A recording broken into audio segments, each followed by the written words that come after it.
ראיתם את הרעיון של נתניהו לבלומברג היום? רעיון 22 שהוא נותן באנגלית, מאז הפעם האחרונה שהוא התראיין לעיתונות ישראלית. 22 רעיונות באנגלית, 0 רעיונות בעברית. שזה בשפה פשוטה, אומר שהוא שם על כולנו קצוץ.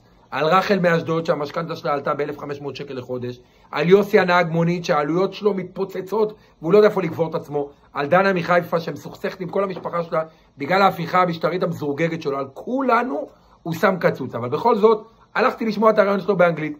הרעיון שפורסם הוא קצר, סך הכל פחות מ4 דקות, אבל גם בכל כך קצת זמן, ביבי שלנו מצליח לשקר, להעלים מידע ולסלף. הנה עיקרי הדברים. דבר ראשון, הוא מספר למראיינת שהוא עשה כל מה שהוא יכול כדי להגיע לקונצנזוס בנוגע להפיכה המשפטית.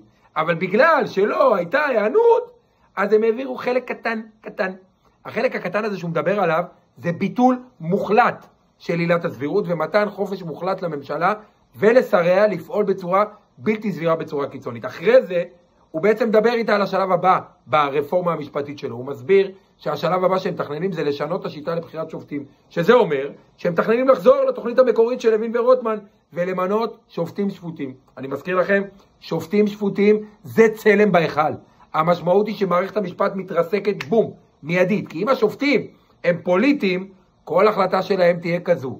לא צריך פסקת התגברות, לא צריך ביטול עילת סבירות, לא צריך להחליף יועמ"שים, כלום. בסוף הדברים יגיעו לבית המשפט, והשופט השפוט שהם ימנו יסגור את הפינה.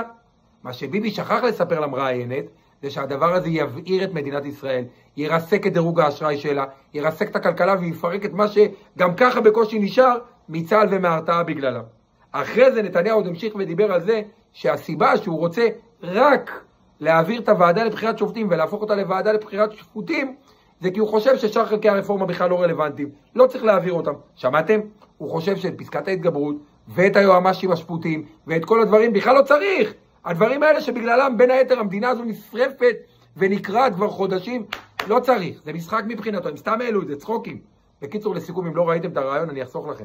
נתניהו שיקר זיליון פעמים בפחות מ4 דקות, הסביר לעולם שהוא מתכוון להתקדם עם הפיכת הוועדה למינוי שופטים לוועדה למינוי שפוטים, לשרוף את הכלכלה, לשרוף את החברה, לשרוף את הצבא, ולעשות הפוך ממה שהוא התחייב לביידן ולראשי מדינות מערביות, הפוך ממה שהוא התחייב לבנקי השקעות הבינלאומיים, לסוכניות הדירוג. ואני אנצל גם את ההזדמנות הזו, כי אני יודע שאתה רואה נתניהו, הציבור בישראל לא ייתן לך להפוך את הוועדה למינוי שופטים לוועדה למינוי שפוטים. זה לא יקרה.